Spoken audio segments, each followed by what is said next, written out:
నమస్కారం అండి. నా పేరు doctor K Tarun Rao, consultant orthopaedic joint replacement and arthroscopic surgeon, specialist in regenerative medicine. So osteoarthritis మనం ఏం చేయగలం ట్రీట్మెంట్?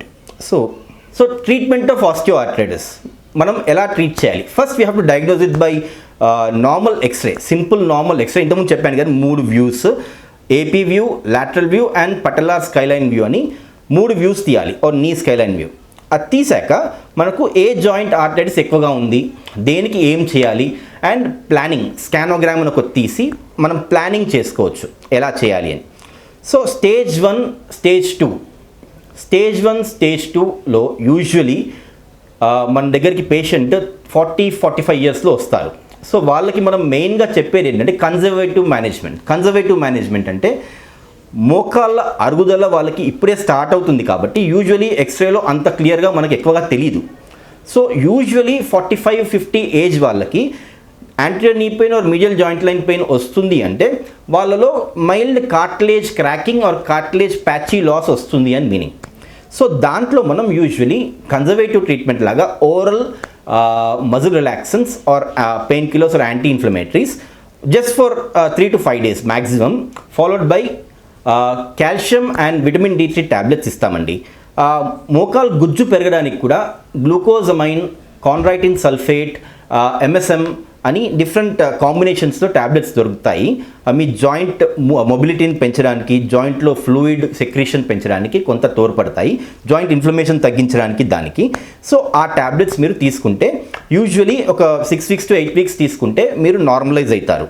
కొంత జాయింట్ వేర్ అనేది స్లో డౌన్ అవుతుంది. సో దాంతోపాటు physical therapy like quadriceps strengthening exercises, hamstring strengthening exercises, knee ROM exercises plays a major role. మెయిన్గా మనము arthritis అంటే ఓన్లీ బోన్కి సంబంధించింది అనుకుంటాం, కానీ కాదు. ఆర్థరైటిస్ అంటే bone and muscle both become weak. So bone కూడా అరుగుతుంది, చుట్టుపక్కల కండరాలు వీక్ అవుతాయి.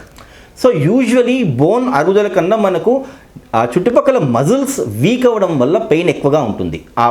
మన నీని మజిల్స్ సపోర్ట్ చేయలేకపోతాయి. So if you strengthen the muscles around your knee like quadriceps కానీ హ్యామ్స్ట్రింగ్స్ కానీ, మీరు ఆ మజిల్స్ని స్ట్రెంగ్తన్ చేస్తే మీ నీ పెయిన్ ఆటోమేటిక్గా తగ్గుతుంది ఆ మజిల్ స్ట్రెంథనింగ్ వల్ల. సో మీ నీ మొబిలిటీ పెరుగుతుంది, నీ ఫ్రిక్షన్ అనేది కొంత తగ్గుతుంది, నీకు సపోర్ట్ దొరుకుతుంది.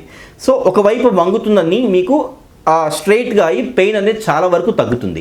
దాంతోపాటు వేడి నీళ్ళతో కాపుకోవడం, వేడి నీళ్ళలో దొడ్డుప్పు వేసుకొని కరిగాక ఒక క్లాత్ దాంట్లో ముంచి పిండేసి మోకాల దగ్గర కాపుకోవడం, ఫాలోడ్ బై ఎక్సర్సైజెస్. రోజు పొద్దున ఒకసారి, సాయంత్రం ఒకసారి, ఒక హాఫ్ అన్ అవర్ స్పెండ్ చేస్తే సరిపోతుంది. సో ఇది స్టేజ్ 1 అండ్ స్టేజ్ 2 యూజువలీ మనం చేసేది.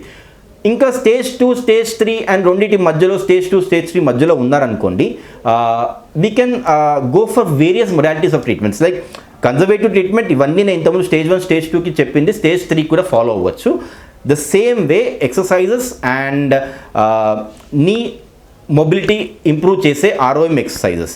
దాంతోపాటు there are various modalities of treatments for treating the cartilage loss treat చేయడానికి there are various modalities of treatments like stem cell therapy అంటారు, like platelet rich plasma, లేకపోతే bone marrow aspirate concentrate అని, లేకపోతే SVF stromal vascular fraction adipose tissue అని.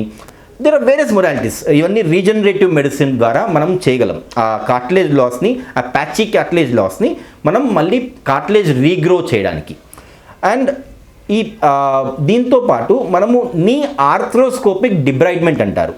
లోపల scope, నీ arthroscope అని camera ద్వారా నీ లోపలికి వెళ్ళి చిన్న మినిమల్ 5 mm ఇన్సిషన్స్తోని లోపలికి వెళ్ళి నీ జాయింట్లో మనము ఏదైతే లూజ్ బాడీస్ అని నేను ఇంతకు చెప్పాను కదా, లూజ్ బాడీస్ ఏదైతే ఫామ్ అవుతాయో ఆ లూజ్ బాడీస్ని తీసేయడము, ఏదైతే జాయింట్ మధ్యలో అడ్డం వస్తున్నాయో ఆర్ జాయింట్ మూమెంట్ చేస్తుంటే అడ్డం పడుతున్నాయో, ఆర్ నీ మూమెంట్ చేసేటప్పుడు ఏదైతే మెనిస్కై నీ జాయింట్ లోపలికి రావడము, థిన్ అవుట్ అయిపోయి ఊడిపోవడము, అట్లాంటివి ఉన్నవన్నీ షేవ్ చేసి బ్యాలెన్స్ చేసి, జాయింట్ ఇన్ఫ్లేమ్డ్ సైనోవియం అని చెప్పాను ఇంతకుముందు, ఆ ఇన్ఫ్లేమ్డ్ సైనోవియంకి ప్రాపర్గా వాష్ ఇచ్చి జాయింట్ లవాజ్ అంటారు, జాయింట్ లవాజ్ చేసి మనము దాని తర్వాత కొన్ని రోజుల తర్వాత either PRP or visco supplement అంటే హైలూరోనిక్ యాసిడ్ అయినా మనం ఇస్తే, సో లోపల దేనివల్ల అయితే ఇన్ఫ్లమేషన్ అండ్ ఈ నొప్పి కాస్ అవుతుందో ఆ కాస్ని తీసేసి ఫర్దర్ కార్టిలేజ్ యొక్క రీజనరేషన్ కోసం మనము పిఆర్పి అండ్ హైల్యూరోనిక్ యాసిడ్ లాంటివి, లేకపోతే బోన్ మ్యారో ఆస్పిరేట్ కాన్సన్ట్రేట్ లాంటివి, లేకపోతే ఈ సోమల్ వాస్కులర్ ఫ్రాక్షన్ అని ఇప్పుడు లేటెస్ట్ టెక్నాలజీ అది మన అడిపోస్ టిష్యూ తీసి ప్రాసెస్ చేసి నీలోకి ఇంజెక్ట్ చేయడం, ఇట్లాంటి వేరియస్ మొడాలిటీస్ ఆఫ్ ట్రీట్మెంట్స్ ఉన్నాయండి.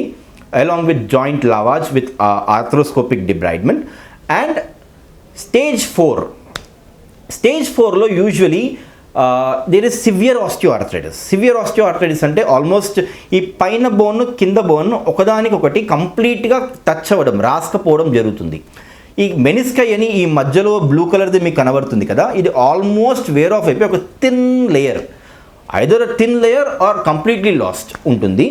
ఆ మెనిస్కై థిన్ లేయర్ అయిపోయిందే ఊడిపోయి చిన్న చిన్న లూజ్ బాడీస్ లాగా ఫామ్ అయ్యి క్యాల్సిఫై అయ్యి వెనకాలంతా ఆస్టియోఫైట్స్ లాగా అలా అవ్వచ్చు.